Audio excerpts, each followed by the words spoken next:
काफी एक बड़े अंतराल के बाद वापस स्वाध्याय की धारा में हम सब जुड़े हैं। लगभग 20-25 दिन का एक पॉज हो चुका हुआ था। आशा ऐसी है कि भले ही शायद स्वाध्याय यहाँ पर हमारा न हुआ हो, लेकिन पिछले दिनों के अंदर जितना भी हमारा उपमिति भवप्रपंच कथा के ऊपर के तत्वों को समझने का प्रयत्न जो किया हुआ था, उसका कुछ अंश हमारे चिंतन के अंदर, हमारे मानसिक विचारों के अंदर या घटनाओं का तात्पर्य लेने के अंदर वो तत्व कहीं ना कहीं हमको लाभदायी फलदायी बना हुआ होगा। तीसरे प्रस्ताव के अंदर हमारा स्वाध्याय चालू था, जिसके अंदर सेटअप ये है कि दो राजकुमार बाल और मनीषी उद्यान के अंदर जाते हैं। वहां पर स्पर्शन नाम का इंसान जो अपने आप को सुसाइड फांसी दे रहा था, उसको बचा करके वापस अपने राजमहल के अंदर लेकर के आते हैं। बाल नाम का जो राजकुमार है वो कंप्लीटली मेस्मराइज हो जाता है ये स्पर्शन के ऊपर, स्पर्शन की घटनाओं को सुनने के बाद। लेकिन मनीषी नाम का जो राजकुमार है वो थोड़ा विचक्षण है। उसका इतना जल्दी भरोसा इस आदमी के ऊपर बैठता नहीं है। वो अपने खास जो उसका सैनिक है, सेनापति है, प्रभाव नाम बोध नाम का सेनापति, उसको बुलाता है और ये स्पर्शन नाम के व्यक्ति की पूरी डिटेल्स, बायोडेटा छानबीन करके निकालने का आदेश देता है। और वो बोध नाम का सेनापति अपना गुप्तचर प्रभाव उसको अलग अलग नगरों के अंदर भेजता है। ये स्पर्शन नाम का इंसान आया कहाँ से, उसकी जन्मभूमि क्या, वहां पर क्या क्या घटनाएं हुई थी जो उसको यहाँ पर भेजने में आया हुआ है, वो सब छानबीन करने के लिए प्रभाव घूमता है।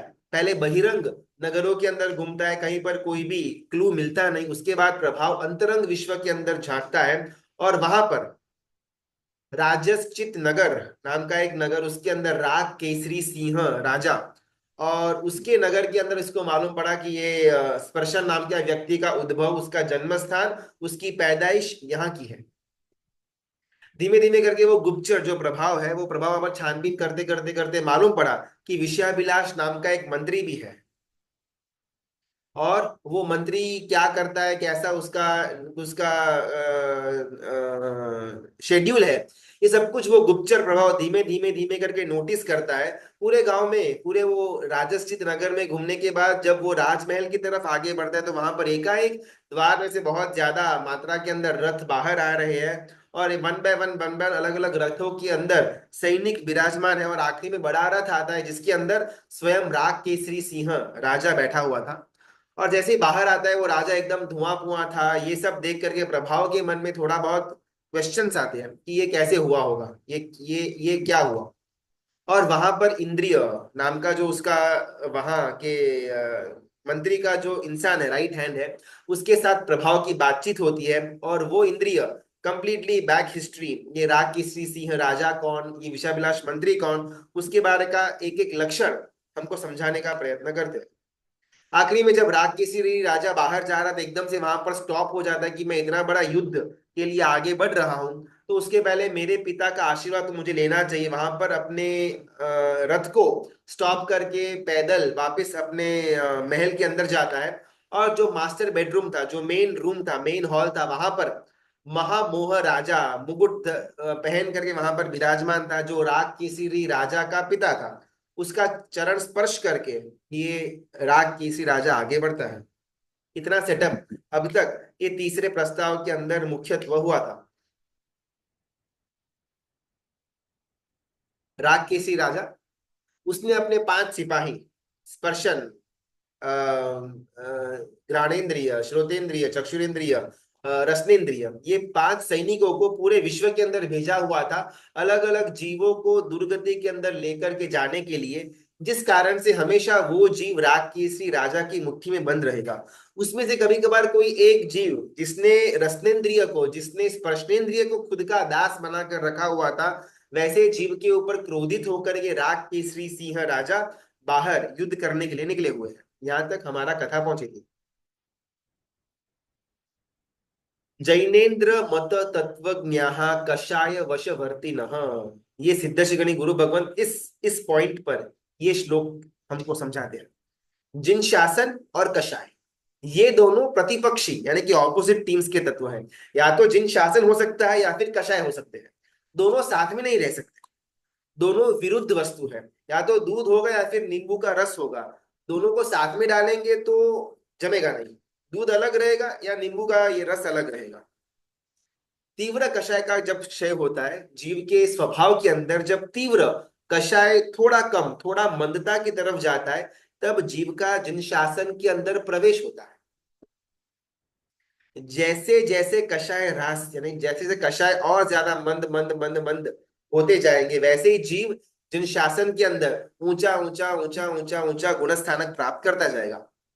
मोक्ष यात्रा का सही मायने में अर्थ है कषायों के ह्रास की यात्रा, कषायों को कम करना, कषायों को क्षति करना, कषायों को मंदता की तरफ लेकर के जाना। उसी का नाम धर्म है, उसी का नाम मोक्ष यात्रा है, उसी का नाम महामोक्ष पुरुषार्थ है।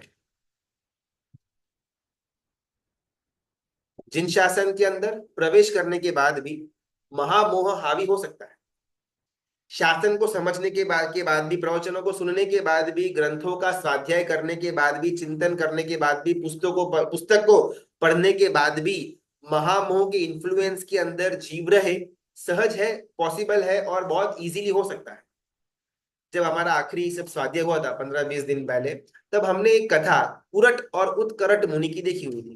करट और उत्करट काफी तपस्वी मुनि भगवान थे, 4-4 महीने निर्जला उपवास कर देते थे चातुर्मास के अंदर। और कहीं किसी गांव के अंदर चातुर्मासार्थ रुकने के बाद वहां के लोगों की तरफ इनका थोड़ा सा व्यू पॉइंट बिगड़ा, और वहां पर उनको सो कॉल्ड श्राप दे करके जाते कि मूसलाधार यहाँ पर बारिश गिरे। और देखते देखते 10-12 दिनों के अंदर इतना जबरदस्त बारिश हुआ कि पूरा का पूरा नगर, कुणाल नाम का पूरा नगर धराशायी हो गया। अंदर रहा हुआ हर एक मनुष्य, हर एक पशु पंखी जीव मृत्यु के घाट तक पहुंच गए। इस कारण से करट और उत्करट मुनि जो अपने जीवन में हमेशा 4-4 महीने कंटिन्यूअसली निर्जला उपवास करते थे, वो मुनि भगवान काल धर्म को प्राप्त करने के बाद डायरेक्टली 7वीं नरक के अंदर उनका जीव गया। आज जब हम उनकी कथा के बारे में बात कर रहे हैं, इस समय भी उनका जीव हमसे कई सारे लाखों करोड़ों योजन नीचे 7वीं नरक के अंदर पीड़ा का अनुभव कर रहा है। जैनेन्द्र मत तत्वज्ञा कषाय वशवर्ती न, साधु गणो तप्यो હતો धरतो मन वैराग्य, शिष्य न क्रोधे थकी थयो चंड कोशियो नाग। बहुत सुंदर सच्चाई के अंदर ये बात आती है। घोर तपस्वी महात्मा थे, चंड कौशिक सर्प बने, किस कारण से? मूल में कषाय अंदर पड़ा हुआ था। हमने धर्म नहीं किया ऐसा कोई बात नहीं है, यहाँ तक पहुंचने के लिए हमने अनंत भवों के अंदर छोटा छोटा छोटा छोटा धर्म किया हुआ ही भी है। और ये ऐसा मनुष्य भाव, परमात्मा का शासन हमको पहली बार का मिला, बात वो भी नहीं है। मेरू पर्वत जितने तो हमने ओगे लिए हुए हैं, तो चरवरे तो कितने ही लिए हुए होंगे, लेकिन अभी तक मेरा आपका कोई भी क्लोजर, कोई भी मोक्ष की तरफ का प्रयाण या मोक्ष का स्टेपिंग स्टोन तक पहुंचे, ऐसा कुछ भी आभास नहीं होता। उसके पीछे बहुत सुंदर रीजन अध्यात्म कल्पद्रुम नाम के ग्रंथ के अंदर मुनि सुंदर श्री महाराजा कहते हैं, न मिश्रितम औषध मयापहम। हमको ना रोग हुआ है, संसार का रोग हुआ है, कर्म का रोग हुआ है, दोष का रोग हुआ है, दुर्गति का रोग हुआ है, 84 लाख योनि में भटकने का रोग हुआ है। और ये रोग की दवाई है धर्म। अब ये धर्म, ये जो औषधि, ये जो दवाई है जो रोग को मिटाएगी, वो दवाई को अगर डाइल्यूट करने में आए, उसका अगर मिक्सिंग करने में आए, उसका अगर कुछ अंदर भेलसेल करने में आए, तो वैसी औषधि, वैसी दवाई लेने से रोग ठीक होने वाला है नहीं। कषायों की मलिनता के साथ साथ धर्म करने से कभी भी हमारा रोग मिटने वाला है नहीं। शुद्ध धर्म, शुद्ध दवाई भले कम लेंगे चलेगा, लेकिन जब तक वो दवाई शुद्ध होगी तो आंशिक मात्रा के अंदर भी वो अपना फल देगी। और चाहे हम बहुत विपुल मात्रा में औषधि ले ले, लेकिन वो मिक्सिंग वाली हो, लो क्वालिटी वाली हो, कुछ ना कुछ उसके अंदर गड़बड़ मिला हुआ हो, तो वैसी औषधि हमारे रोग को ठीक करने से रहा। पंचसूत्र नाम के ग्रंथ के अंदर चिरंतनाचार्य आचार्य भगवंत कहते हैं, एयस्यणम बुच्छिन तो शुद्ध धम्मा हो। संसार का विच्छेद, संसार का अंत, भव भ्रमण का अंत धर्म से होगा, ये आधी अधूरी बात है। संसार का विच्छेद, संसार का अंत, भव भ्रमण का अंत शुद्ध धर्म से ही होगा, ये पूरी की पूरी बात। यही बात अध्यात्म कल्पद्रुम ग्रंथ के अंदर मुनि सुंदर महाराजा कहते करते हैं कि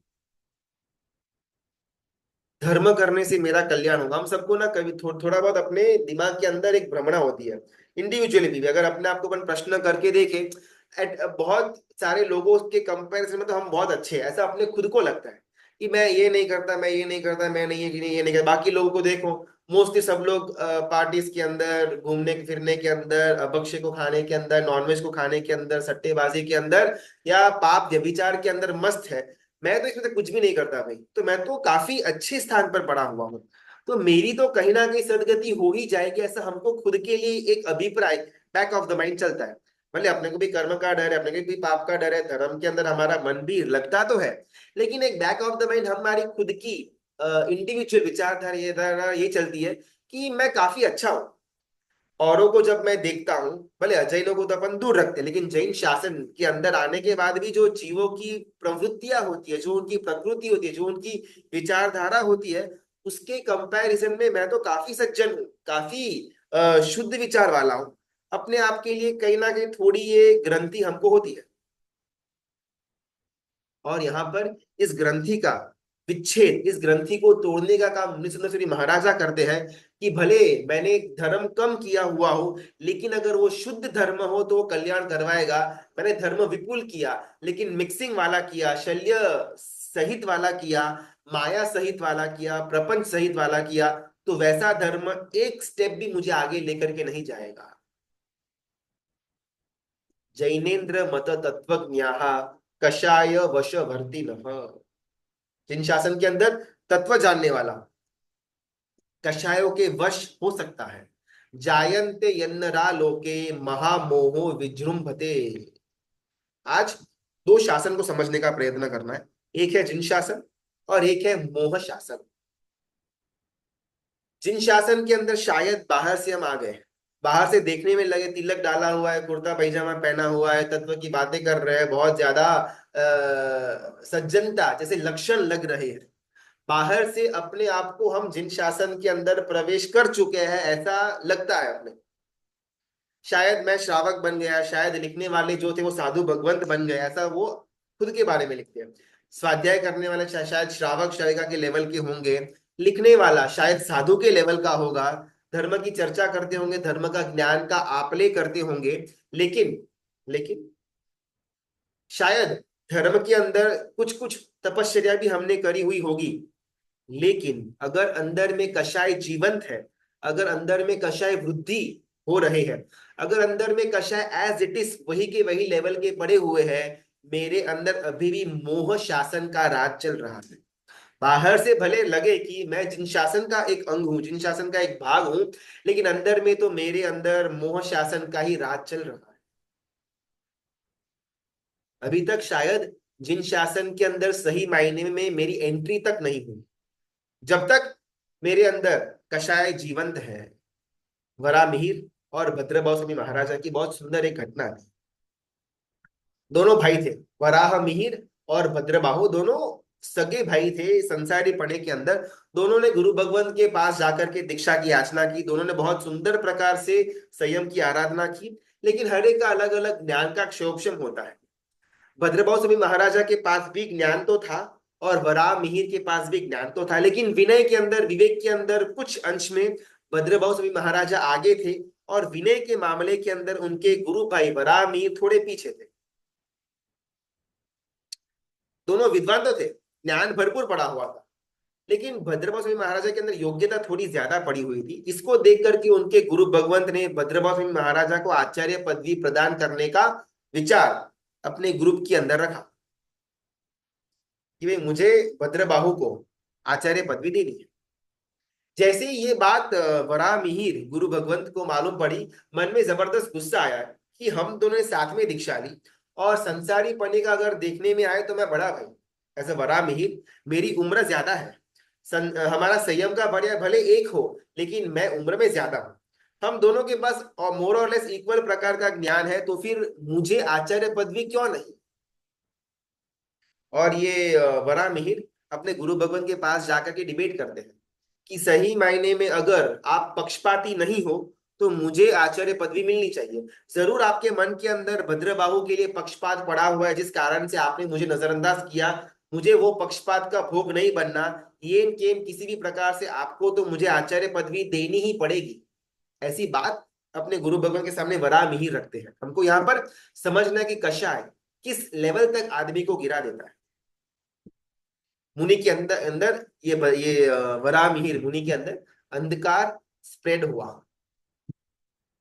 गुरु के सामने एक एक रेबेलियन, एक इनकलाब का उन्होंने माहौल क्रिएट किया कि गुरु ही गलत है। गुरु के अंदर थोड़ा पक्षपात ज्यादा पड़ा हुआ है। मालूम नहीं मुझे गुरु को मेरे लिए क्या एक प्रेजुडाइस है, कुछ ध्यान में आता नहीं, लेकिन जरूर ये गलती तो कर ही रहे हैं। और वहां पर वो गुरु भगवंत कहते हैं कि आचार्य पदवी लेने की चीज नहीं, देने की चीज।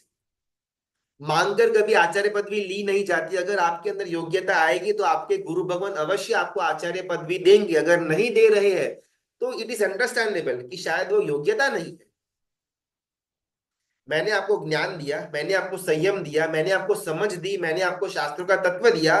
अभी इसके बाद भी अगर आपके अंदर पात्रता नहीं डेवलप होती तो सॉरी, मैं कुछ नहीं कर सकता। मेरा रोल प्ले यहाँ पर पूरा होता है। आपके अंदर वो पात्रता को निखारना का उत्पत्ति करना, वो इंडिविजुअल पुरुषार्थ के ऊपर निर्भर है। और जहां तक मेरी समझ है, आपके अंदर पात्रता थोड़ी कम है, भद्रबाहु के अंदर पात्रता ज्यादा पड़ी हुई है। और शास्त्र के अंदर बात आती है कि जो अपात्र व्यक्ति है, अगर उसको पदवी देने में आए तो पदवी देने वाला और पदवी लेने वाला दोनों दुर्गति के अंदर जाते हैं। तो भाई मुझे तो मेरा परलोक नहीं बिगाड़ना। और बहुत क्लियर है कि दोनों के अंदर चॉइस करने में आए तो भद्रबाहु इज मोर लायकात वाला। तो मुझे पदवी तो उसी को देनी है, सॉरी, मैं आपको तो पदवी बिल्कुल भी नहीं दे सकता। ऐसा यहाँ पर गुरु भगवंत ने क्लियर कट उत्तर दे दिया। वरामिहिर के अंदर जबरदस्त कषाय, आखिरकार मेरे साथ चीटिंग हो रही है। यहाँ पर बहुत सुंदर एक तत्व लिखते हैं।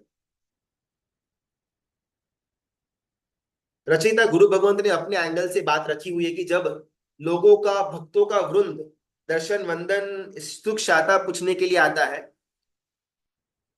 और कभी कभार बहुत ज्यादा मान पान भी हो जाता है कि बस आपकी कोई भी इच्छा हो तो हमको बोलो, हमको कुछ ना कुछ वयावच का लाभ चाहिए, आपका कुछ अगर काम अटक रहा हो, आपको कोई भी इस चीज की आवश्यकता है, आप हमें लाभ दो। ऐसा बहुत सारे भक्त वर्ग, श्रावक वर्ग, श्राविका वर्ग भक्ति में आकर के वयावच के भाव से कोई ना कोई गुरु भगवान के सामने जाकर के याचना करते ही है। तो यहाँ पर रचयिता गुरु भगवान ने लिखा कि अगर ऐसे कोई भक्त हो, ऐसे कोई श्रावकों का वृंद हो, ट्रस्टियों का वृंद हो, जो आकर के बहुत ज्यादा वंदना, हो भाव, वयावच के भाव से मान सम्मान करे, और उससे अगर आंशिक रूप में भी ऐसा साधु भगवंत मेरे अंदर मान बढ़े कि वाह भाई क्या प्रसिद्धि है अपनी, तो कहना पड़ेगा बॉस। बहुत सारे गुरु भगवान शायद उनको वयावच की आवश्यकता होती तो है, लेकिन कोई पूछने वाला होता नहीं। और मेरे यहाँ पर लाइन लगी है ट्रस्टियों की, बड़े बड़े धनाढ़ श्रावकों की और सुश्रावकों की, और सब लोग मेरी प्रसिद्धि के अंदर पड़े हुए हैं। मानना पड़ेगा। अगर इसमें से एक आधा भी विचार अंश भर के लिए भी मेरे, यानी कि वो साधु भगवंत के दिमाग के अंदर आया, वो साधु भगवंत जिन शासन के बाहर मोह शासन के अंदर, ये उन्होंने अपने एंगल की बात रखी। अपन अपने एंगल की बात रखते हैं।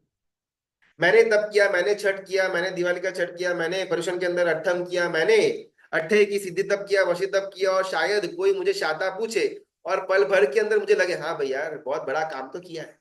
संघ में किसी ने सिद्धि तप नहीं किया, सिर्फ मैंने अकेले नहीं किया। मैं शायद बोलूंगा नहीं ऐसा, लेकिन मन में अगर मुझे एक क्षण भर के लिए विचार आ जाए, मैं जिन शासन से बाहर मोह शासन मोह शासन के अंदर मैंने ज्ञान का सुंदर कार्य किया, मैंने जबरदस्त गाथाओं का मुखपाठ किया, तत्वों को बहुत क्लियरली मैंने समझाना शुरू किया, लोगों के अंदर प्रसिद्धि को प्राप्त किया, और संघ के अंदर मेरी वाहवाही होती है। सुन करके अगर अंश मात्र भी मेरे अंदर मोह बढ़ता है, मान बढ़ता है, अभिमान पैदा हो जाता है, मैं उसी क्षण जिन शासन से बाहर मोह शासन से अंदर, जिन शासन मुक्ति तक लेकर के जाएगा, मोह शासन दुर्गति तक लेकर के जाएगा। और ये घटना कोई स्टैंड अलोन घटना नहीं है, एक आधी बार बनी घटना नहीं है।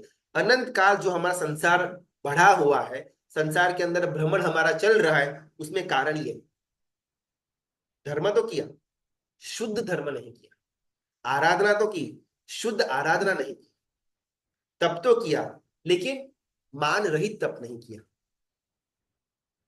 गुरु भगवान यहाँ पर समझाते हैं कि जहां जहां पर हमारी प्रशंसा होती हो, जहां जहां पर हमको प्रसिद्धि मिलती हो, मान पान सम्मान मिलता हो, हमारा अभिमान पुष्ट होता हो, हमको हार तोड़ा पहनाने में आए, हमारे लिए तालियां का गड़गड़ाहट सुनाने में आए, वो जगह से तुरंत निकल जाए। वो जो भी इंसान, जो भी श्रावक हो, श्राविका हो, जो भी मनुष्य हो, जो आपकी वाहवाही कर रहा है, एक्चुअल में मोक्ष मार्ग के अंदर वो कांटा है। अगर गलती से उसके ऊपर पैर रख दिया, कांटा शल्य अंदर निकल गया, चला गया, आपकी मोक्ष यात्रा on the spot pause stop हो जाएगी। अब से अगली बार अगर कोई भी हमारी छोटी मोटी क्रिया के लिए, तपश्चर्या के लिए, ज्ञान के लिए, दान के लिए, हमारे कार्य के लिए, संघ की आराधना के लिए, गुरु भगवंतों की वयावच के लिए, शील के लिए, भाव के लिए, किसी भी एंगल से हमारी वाहवाही होती हो, हमारी अनुमोदना होती हो, उस समय सामने वाले व्यक्ति को शल्य, कांटा, हॉर्न के रूप में देखना कि मुझे और मेरे मोक्ष के बीच में ये इंसान कांटा बना हुआ है। जहां जहां पर मुझे गुमनामी मिलती हो, अपमानित होना पड़े, जहां जहां पर मेरी कीर्ति हो गई, मेरे कार्यों की कोई जानकारी ना हो, जानकारी होने के बावजूद भी अगर कहीं पर कोई नेम फेम न मिलता हो, वैसे व्यक्ति मुझे मोक्ष मार्ग में सपोर्टिव बन रहे हैं, ये व्यू हमको लेकर आना पड़ेगा।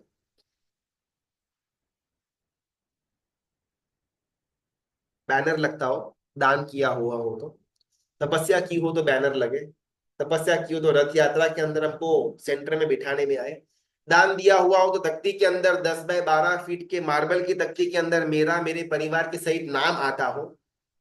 और ये सब चीजें देखने से, ये सब चीजों को अनुभव करने से अगर मुझे बहुत ज्यादा मजा आता हो कि यस बॉस, ऐसा तो होना ही चाहिए, आखिर देखा क्या रुआब है अपना, अगर ये भाव मेरे अंदर प्रकट होते हो, मैं उसी क्षण में धर्म से बाहर तो आ गया, वो तो अंडरस्टैंडेबल है, लेकिन वो तब वो दान बिल्कुल भी हमारे सहयोगी होता नहीं, वो हमको अधर्म बन जाता है। आज तक मैंने तप नहीं की ऐसी बात नहीं है, आज तक मैंने दान नहीं दिया ऐसी बात नहीं है, लेकिन तप करने के बाद, दान देने के बाद भी प्रशंसा की आसक्ति, मान की जो भूख है, उसके अंदर मैं गिर गया, जिस कारण से मैं मोह शासन के अंदर मेरी एंट्री हुई और दुर्गति का दरवाजा मेरे लिए खुला।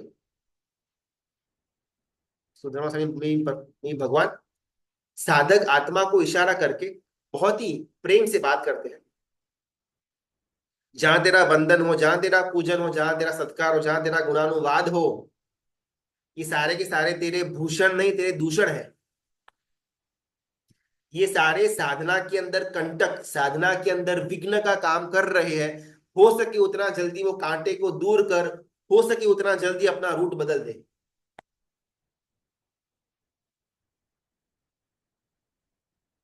क्या आपको सही मायने में से लगता है अगर मेरी यहाँ पर वाहवाही होती हो तो क्या मैं इस स्थान को त्याग करने का विचार भी करूंगा?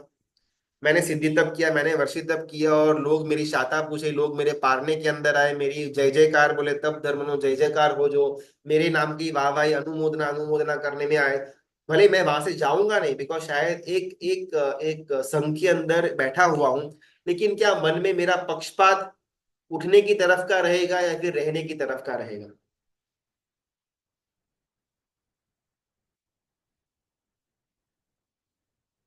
कंटक मुझे मेरे तपस्या के अंदर, मेरे धर्म के किसी भी कार्य के अंदर अनुमोदना जहां जहां पर होती हो, या अनुमोदना होने के चांसेस जहां जहां पर हो, उस स्थान का, उस व्यक्ति का व्यवहार से शायद त्याग न भी कर पाए, शायद न कर पाए, तो भी मानसिक रूप से तो उसको कांटा मान ही लेना चाहिए।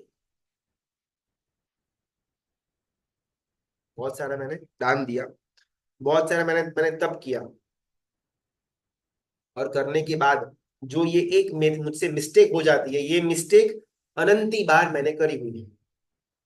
बस कभी ना कभी अपने को विचार तो आएगा ना यार, अनंत यानी कि अपन सोच ना सके, अपन बहुत बार अनंत अनंत का नाम तो ले लेते हैं, लेकिन जहां पर काउंटिंग एंड हो जाए उसको असंख्य बोलते हैं। है कि बिलियन ट्रिलियन गजीलियन, जहां जहां पर अपन लायन लाइन जितना भी लगा सकते हैं, एक पॉइंट पर आकर के वो गिनती स्टॉप हो जाए, उसको अपन असंख्य की शुरुआत कहेंगे, और जहां पर असंख्य स्टॉप हो जाए उसको अपन अनंत कहेंगे। इतनी बार मैंने, आपने, हम सबने भव किए हुए हैं, तो कुछ ना कुछ तो रीजन बना हुआ होगा ना, कि इतना दूर हमारा खींचता चला जाए, खींचता चला जाए।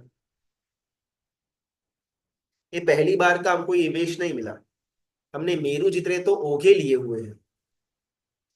तो इतनी बार संयम की आराधना करने के बाद भी क्या उसमें से कुछ 2 4 5 10% संयम भी हमारा शुद्धता वाला नहीं होगा? तो यहाँ पर गुरु भगवान कहते नहीं, उसमें से एक भी भाव के अंदर शुद्ध धर्म हमने नहीं किया। और इस बार अगर हम भले दीक्षा भी ले लें, स्वप्न होना चाहिए, लेकिन वो दीक्षा वो मेरू पर्वत के ओघे का जो ढगला है उसके ऊपर एक एक्स्ट्रा ओघा बने, वैसी दीक्षा नहीं। शुद्ध धर्म के एंगल में जहां पर मेरा जीरो दीक्षा हुई है, उस खाने के अंदर, उस स्थान के अंदर मेरा एक ओघा गिरे, वैसी दीक्षा। चरवला ये कुछ पहली बार का नहीं लिया, लेकिन इस बार मेरा चरवला वैसा विचार का हो, वो निश्चय नहीं का हो कि जो शुद्ध धर्म गिना जाए। मैंने कोई मासक श्रमण, मैंने कोई सिद्धि तप वशी तप पहली बार की ऐसी बात नहीं, लेकिन इस बार का मेरा उपवास शुद्ध धर्म वाला हो। ये ये एंगल हर एक धर्म क्रिया के अंदर हमारा होना चाहिए। जहां जहां पर हमारा बाहरी प्रोपोगेंडा के अंदर, प्रशंसा को बटोरने के अंदर हमारा लक्ष्य होगा, वो धर्म हमको सिर्फ वही दे पाएगा। हमने ना कुछ समय पहले गुणस्थानक के बारे में एक हल्का सा स्वाध्याय किया हुआ है। उसे बात आई थी 12वें और 13वें गुणस्थानक के अंदर। 12वां मतलब लगभग क्षीण मोह वितराग अवस्था है, और 13वां यानी कि जहां पर जीव को केवल ज्ञान की प्राप्ति होती है। तो ये 12वां और 13वां जो गुणस्थानक है ना, उसमें बहुत कम समय, हाल एकाधा क्षण के अंदर ही वो स्टेप जीव ऊपर चढ़ जाता है, 12वां to 13वां। अगर जीव 12वें गुणस्थानक तक आया हुआ है तो बाय डिफॉल्ट कुछ ही एकाधा 2 क्षण के अंदर वो 13वें तक पहुंच जाएगा। यहाँ पर ज्ञानी गुरु भगवान कहते हैं कि 12वें और 13वें गुणस्थानक के अंदर डिफरेंस क्या, बस इतना ही कि 12वें के अंदर भी वो जीव को केवल ज्ञान तो हो चुका हुआ है, लेकिन उसको खुद को मालूम नहीं है। एक आधा 2 क्षण होती है, ओहो यही तो केवल ज्ञान है, जब उसको खुद को बिलीफ में आता है उस समय उसको केवल ज्ञान हुआ ऐसा हम मानते हैं। जीव अपने खुद के लिए क्या मान्यता रखता है वो बहुत बड़ा फैक्टर प्ले करता है। मैं मेरे तप धर्म के द्वारा, मेरे दान धर्म के द्वारा मैं क्या विचार रखता हूं, उसका फल मुझे मिलेगा। 12वें गुणस्थानक पर मुझे केवल ज्ञान ऑलरेडी हो चुका हुआ है, जितना भी ज्ञान, जितना भी अनंत जीवों का अनंत भूतकाल, अनंत भविष्य और सबका जीवों का अनंत वर्तमान, ये सब मेरे ज्ञान में आ चुका हुआ है। लेकिन फिर भी वो जीव को केवली नहीं कहा जाएगा, क्यों? बिकॉज वो खुद अपने आप को अभी तक केवली नहीं मानता, तो हम तो क्यों माने? और जैसे ही वो जीव ने खुद को केवली मान लिया, इस केवली, ये सेम कॉन्सेप्ट हमारे लेवल पर भी यूज होता है। मैंने भले वर्षित तप किया या फिर मैंने भले दान दिया, भाव तप शील सब कुछ किया, लेकिन जब तक मैं खुद उसके अंदर खुद का निश्चय, खुद का आशय, खुद का एम, खुद का गोल क्लियर नहीं करता, तब तक वो धर्म की आराधना मुझे वो फल नहीं दे पाएगी। एक उपवास, एक एरिया भैया भी मुझे केवल ज्ञान दे सकता है, प्रोवाइडेड वो शुद्ध हो। हम क्वांटिटी के पीछे लगे कि मेरे इतने उपवास हुए, मेरे इतने उपदान हुए, मेरे इतनी यात्राएं हुई, मेरा इतना आराधना हुई, बहुत सुंदर है, क्वांटिटी चाहिए, लेकिन हमने क्वालिटी को कंप्लीटली नजरअंदाज कर दिया। ये इस पॉइंट पर सिद्धेश्वरी यानी गुरु भगवंत हमको बहुत क्लियरली समझाते हैं। कषाय और जिन शासन, मोह शासन और जिन शासन दोनों ऑपोजिट तत्व है। या तो हम यहाँ पर हो सकते हैं या फिर हम यहाँ पर हो सकते हैं। कहाँ पर रहना वो हमारे हाथ की बात है। यहाँ पर गुरु भगवान बहुत क्लियरली लिखते हैं कि सिर्फ डायरेक्शन देना मेरा काम था, उस पर चलना या न चलना वो साधक के हाथ में है। हम किसी को फोर्सफुली जिन शासन के अंदर ला तो नहीं सकते, हम किसी को फोर्सफुली मोह शासन से बाहर तो नहीं निकाल पाएंगे, बस इंडिकेशन दे सकते हैं। जीव को वहां से बाहर निकल करके जिन शासन के अंदर प्रवेश करना या न करना वो जीव के खुद के हाथ की बात है। अभी हमने यहाँ पर जो अलग अलग धर्म के अंग थे, तप धर्म हो, भाव धर्म हो, दान धर्म हो, आराधना वगैरह, उसके दूषण हमने देखे। अभी हमको लगता होगा कि शायद भाई हम इतने दूषित तो नहीं है, ठीक है, मेरी वाहवाही हो, मेरा ऐसे लोग प्रशंसा करें, ऐसा तो मेरे अंदर भाव नहीं है, ऐसा मैं मानता हूँ। ओके, यहाँ पर बहुत सुंदर तत्व समझाते हैं कि फॉर एग्जाम्पल मैं अहमदाबाद से निकला हुआ हूँ, मुझे मुंबई जाना है, मैं अहमदाबाद से भले निकला, अभी तक मैं मुंबई पहुंचा हुआ नहीं हूँ, लेकिन रास्ते में अगर कोई भी मुझे पूछेगा, मैं बोलूंगा यही कि I am going towards Bombay. ये रास्ता बॉम्बे का पकड़ा हुआ है। भले अभी तक मेरा वो स्पॉट नहीं आया, वो प्रशंसा की, वाहवाही की जो इच्छा है, अभी तक मेरा वो स्तर नहीं है, लेकिन अभी भी जो छोटी छोटी मात्रा के अंदर भी मेरे मन में विचार उत्पन्न होते उस चीज के लिए, वो चीज अंतिम में तो मुझे वहीं तक लेकर के जाएगी, because I am on the way.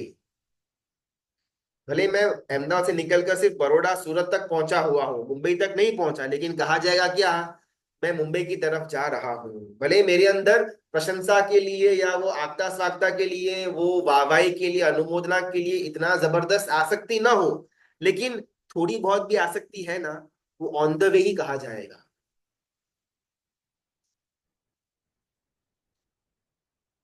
गांव के अंदर समझो कि मैंने सिद्धि तक किया, लगभग 48 ऐसा 50 डेज का कुछ ना कुछ तो होता है, 50 दिन का लगभग। वो 50 दिन तक मैंने सिद्धि तप किया। एक उपवास एक व्यासना, दो उपवास एक व्यासना, तीन उपवास एक व्यासना, चार पांच छह सात आठ तक मैं पहुंचा। और 50-50 दिन तक मेरा ये सिद्धि तप चल रहा है, और एक जने ने भी मेरी शाखा नहीं पूछी हुई हो। उस समय जस्ट इमेजिन मेरी मानसिक हालत क्या होगी। गजब है यार, इतना कुछ मैंने किया, एक जने ने, संघ के अंदर सबको मालूम है कि मेरा सिद्धि तब चल रहा है, एक भी जन ने मुझे शाता तक नहीं पहुंची। वेस्ट है आज का जमाना, काल बहुत खराब हो चुका है, किसी को अनुमोदना का, प्रशंसा का तो भाव ही नहीं रहा। उपधान करवाने में आए, और वहां पर अगर गुरु भगवान क्लियरली इंफॉर्मेशन दे दे कि उपधान के अंदर, खाने पीने के अंदर कोई जलसा नहीं, प्रभावना कुछ मिलने वाली है नहीं, किसी को मैचिंग कपड़े पहनाने में स्टार्टिंग में आएंगे नहीं, कोई भी उपधी सामग्री यहाँ से दी जाएगी नहीं, रहने के लिए शायद अंडर कंस्ट्रक्शन बिल्डिंग मिलेगा, उपदान के बाद शायद रथ यात्रा भी नहीं होगी, बहुत साइलेंटली मोक्ष माला पहनाने में आएगी। Scenario number one. Option two, सबको मैचिंग कपड़े स्टार्टिंग में आराधक परिवार की तरफ, आयोजक परिवार की तरफ से दिए जाएंगे। सब, किसी को कोई भी सामग्री लेकर के आने की है नहीं, उपदान की पूर्णा होती के बाद सबको गोल्ड चेन पहनाने में आएगी, जो अठायरा करेगा उसको स्पेशल सोने की गिनी देने में आएगी। रोज ब्याह नीवी के अंदर 40 से 50 आइटम होगी, आपको यहाँ पर पूरी तरह से मस्ती गेम्स खिलाने में आएगी। हमारा पक्षपात किसकी तरफ रहेगा? जहां पर कोई भी आलसा, कोई भी अतिरेक नहीं, जहां पर कोई भी जलसा नहीं, वैसी जगह पर, या जहां पर फुल जलसा करने को मिले, उस जगह पर हम जाना पसंद करेंगे। बात यहाँ पर चल रही थी वराह मिहिर और भद्रभाव स्वामी महाराजा की। भद्रभाव स्वामी महाराजा शुद्ध केवली बनते हैं, यानी कि 14 पूर्व का ज्ञान उनको मिल जाता है। हम जो परशुराम महापर्व के अंदर कल्पसूत्र जो हम सुनते हैं 8 दिनों के अंदर, उसकी रचना करने वाले भद्रभाव स्वामी महाराज हैं। तो 14 पूर्वधर, यानी कि कोई केवली भगवंत हो, और वो जो देशना दे, कंपेयर टू कोई 14 पूर्वधर गुरु भगवंत हो, जिसको अपन शुद्ध केवली बोलते हैं, वो देशना दे, वो प्रवचन दे, उन दोनों के अंदर सामान्य इंसान फर्क ही न कर पाए कि भाई ये केवली है या नहीं है, आई डोंट नो, उस लेवल का ज्ञान भद्र स्वामी महाराजा के अंदर आ गया, बिकॉज विनय था। और गुरु भगवान ने भी उस विनय के आधार के ऊपर जबरदस्त ज्ञान की इमारत खड़ी की। वरा मिहिर को आचार्य पद भी नहीं देने में आई, बिकॉज पात्रता योग्यता नहीं थी। सम्यक का त्याग किया, संयम का त्याग किया, वेश का त्याग किया, गुरु का त्याग किया, अलग कपड़े, अलग तापस का धर्म अपना लिया, और वहां पर जाकर के, जहां पर उनकी वाहवाही हो, ज्ञान के बारे में उनकी प्रशंसा हो, उस स्थान पर जाकर के उन्होंने अपना जीवन बिताना शुरू कर दिया। कथा लंबी, अपन पूरी कथा के अंदर तो नहीं जाते।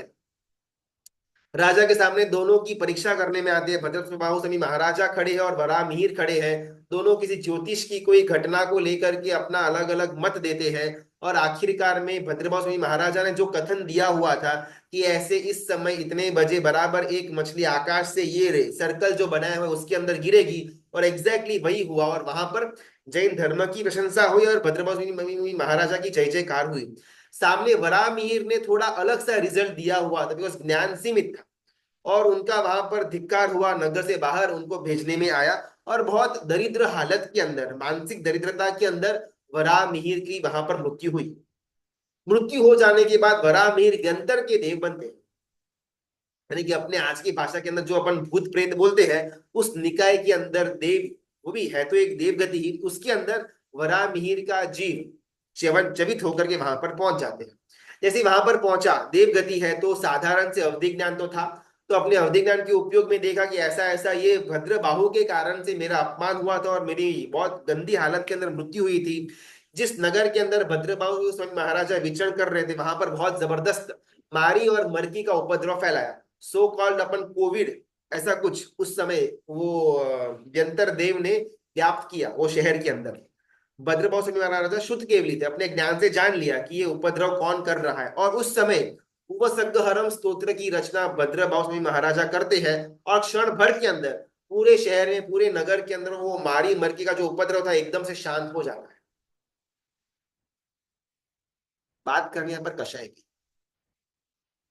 वरामिहिर मुनि के अंदर ज्ञान था, संयम की आराधना भी थी। एक कषाय अंदर रह गया, मान कषाय, कि आखिरकार मुझे आचार्य पदवी क्यों नहीं हुई, आखिरकार मेरे साथ ही पक्षपात क्यों, आखिरकार मेरी वाह भाई क्यों न हो, मेरे भाई की हो और मेरी क्यों न हो। ये जो अहंकार का, अहम का भाव है, उसके साथ साथ करने में आया हुआ जो भी क्रिया थी, वो बहुत डेडली बन जाती है। अपन ना थोड़ा बहुत इसमें अपन डिटेल में जाते हैं, ये कथा के अंदर, ये वरामिहिर, समझो कि अगर वो दीक्षा न लेते, अगर वो ज्ञान की आराधना न करते, कषाय भले ऐसे कैसा पड़ा था, मान का या अभिमान का जो उनके अंदर का कषाय था वो एज इट इज पड़ा रहा, लेकिन साथ में उनके पास ये संयम की आराधना का पुण्य बोलो, त्याग का पुण्य बोलो, ज्ञान का के कारण से जो गुण बोलो, अगर वो न होता, सिर्फ कषाय होता, तो शायद, शायद उनको देवगति न मिलती, मिल करके निगोद बोलो, तिर्यंच बोलो, या नरक के अंदर स्थान मिलता, तो वहां पर जाकर के शायद ये उपद्रव करने का काम वो न कर पाते। अभी क्या डेडली कॉम्बो बन गया। उन्होंने संयम लिया था, तो संयम की आराधना भी की थी, ज्ञान का उपार्जन भी किया हुआ था, त्याग भी था, और जीवन के अंदर सदाचार भी था। सिर्फ फॉल्ट वो एक कषय के कारण से हुआ। तो आराधना का बल भी था और साथ में कषयों का बल भी था। ये डेडली कॉम्बो ने दी तो ऐसी गति कि जिसके अंदर उनके कषायों का एम्प्लीफिकेशन हो सके।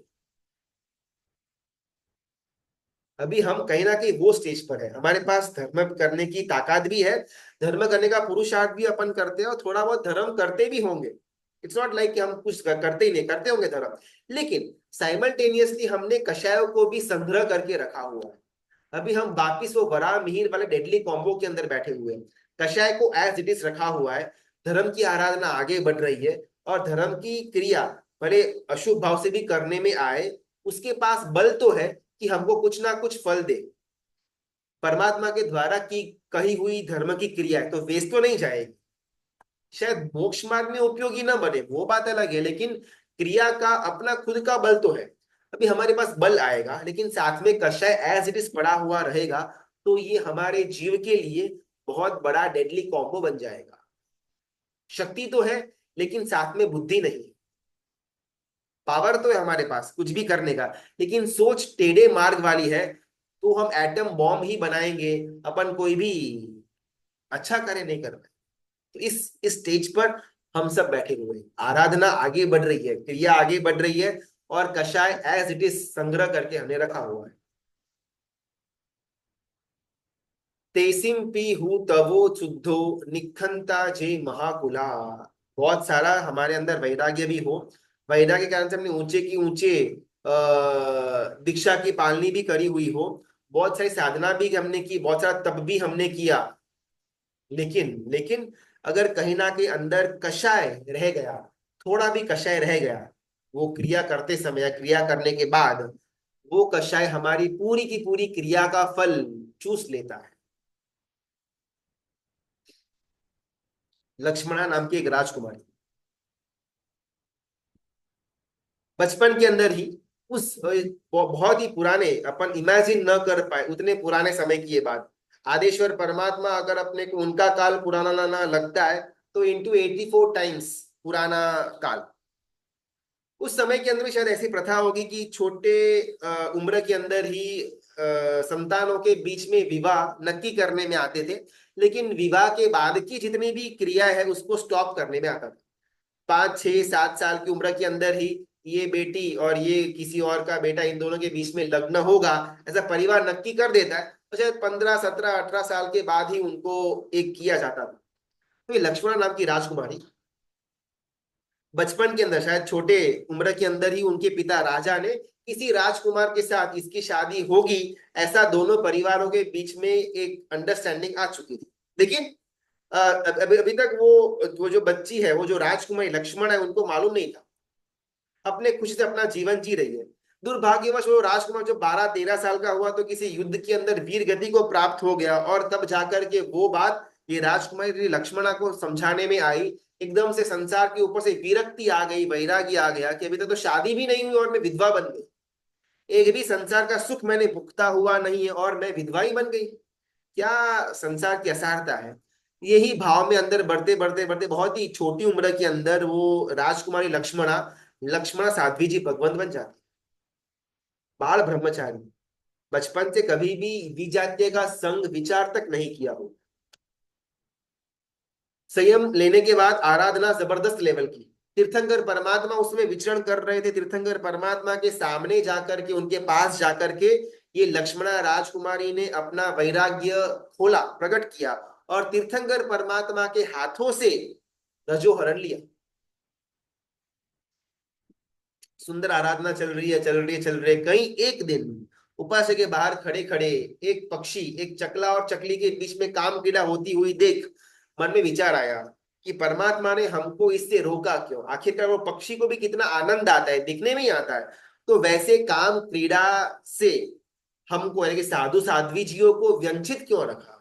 शायद अरिहंत परमात्मा को खुद को ही मालूम नहीं था कि इसके अंदर कितना सुख है, अलाउ तो करना चाहिए था ना। ऐसा क्षण भर के लिए विचार आया। जैसे ही विचार आया ना, इंस्टेंटली उनके अंदर से एक और विचार, अरे बाप रे, मैं क्या सोच रही हूँ, तो केवल ज्ञानी भगवंत है, उनके पास तो पूरे 14 राजलोक का ज्ञान पड़ा हुआ है, तो वो तो जानते ही होंगे कि इसके अंदर सुख नहीं है, इसलिए मना किया। लेकिन इसे विचार तो आ गया था, तो पश्चाताप तो लेना पड़ेगा, बिकॉज एक एक परमात्मा के लिए एक हीनता वाला भाव आया हुआ था, तो इट इज एडवाइजेबल कि मैं इसकी आलोचना ले लूं। लेकिन अभी किस मुख से मैं जाऊं परमात्मा के सामने। आखिरकार मैं राजकुमारी, नगर में सब लोग मुझे जानते हैं, मुझे मानते हैं, और मेरे लिए बहुत ज्यादा सम्मान है। बाल उम्र के अंदर दीक्षा ली थी, बाल ब्रह्मचारी, ये वो, तभी वो लोगों को भी मालूम पड़ेगा कि मैंने ऐसा विचार किया था, ऐसा काम गिरा के बारे में, उसकी फेवर के बारे में मेरे मन में विचार आया था, तो लोग क्या सोचेंगे। लेकिन एट द सेम टाइम मन में एक और विचार है कि नहीं भी आलोचना तो लेनी पड़ेगी, हमने बुरा विचार किया हुआ है, तो उसका जो भी फल है वो अपने को पश्चाताप के रूप में लेना ही पड़ेगा। आगे बढ़ते हैं, कांटा पैर में लगता है, कथा तुमको मालूम है। तीर्थंकर परमात्मा की समोसन के अंदर जाते हैं, परमात्मा केवल ज्ञानी है, वो जानते हैं कि भाई इसके अंदर क्या प्रॉब्लम है, लेकिन वो खुद व्यक्त नहीं करते। ये बहुत सुंदर एंगल है। लक्ष्मणा साध्वी जी भगवंत, वो केवल ज्ञानी भगवंत के सामने कहते कि ऐसा अगर किसी के द्वारा विचार करने में आए तो उसको, थर्ड पर्सन को क्या पश्चाताप मिले, ऐसा उन्होंने इंफॉर्मेटिव प्रश्न पूछा। ये मैंने किया, ऐसा इकरार नहीं किया। अभी यहाँ पर अपन केवली भगवंत के एंगल से सोचते हैं, केवल ज्ञान तो था, तो उनको मालूम ही है कि ये जिस पाप की बात कर रही है वो पाप किसी और ने नहीं, लेकिन ये खुद साध्वी जी भगवंत ने किया हुआ है। लेकिन उस समय तीर्थंकर परमात्मा मौन रहते हैं। अगर उस समय वो बोल देते कि आपने ये किया हुआ है, आप खुद का पाप इकरार कर लो, अगर आप छुपाओगे तो 84 84 84 तक आपको घूमना पड़ेगा, बोल सकते थे। केवल ज्ञानी तो उनको सब कुछ मालूम था। अगर उस समय उन्होंने ऐसा बोल दिया हुआ होता तो शायद लक्ष्मणा साध्वी जी भगवान के भावों के अंदर परिवर्तन हो सकता था शायद, और उनका जो 84 84 तक घूमने का जो काल बढ़ा, वो शायद अटक भी सकता था, कम या रुक भी सकता था। लेकिन तीर्थंकर परमात्मा वहां पर कुछ भी नहीं बोलते हैं, एकदम मौन। इससे हमको बोध ये लेना है कि मेरे अंदर का कषाय मुझे खुद को निकालना पड़ेगा। अगर सामने केवली भगवत भी बैठे हुए हैं, वो भी मेरे अंदर के कषाय को निकालने में मेरी कोई मदद नहीं कर पाएंगे। उन्होंने शासन की स्थापना की, एक ज्ञान दिया, यहाँ पर उनका रोल खत्म हो जाता है। उसके बाद इसका उपयोग करके, शासन का उपयोग करके, ज्ञान का उपयोग करके खुद के अंदर का कषाय मैं खुद निकालूं, ये मेरी जिम्मेदारी। अगर मैं ये नहीं करता तो कोई केवली भगवंत सामने अगर बैठे हुए होंगे, वो भी मेरी हेल्प नहीं कर पाएंगे वहां पर। वो केवली भगवंत उनको प्रायश्चित देते तो है कि देखो भाई ऐसा ऐसा अगर कुछ हुआ हो तो ऐसा ऐसा करे तो उनका वो पाप धुल जाता है, बस फुल स्टॉप। लेकिन कहाँ कहीं पर भी वो कहते नहीं है कि आपको इसका इकरार करना पड़ेगा।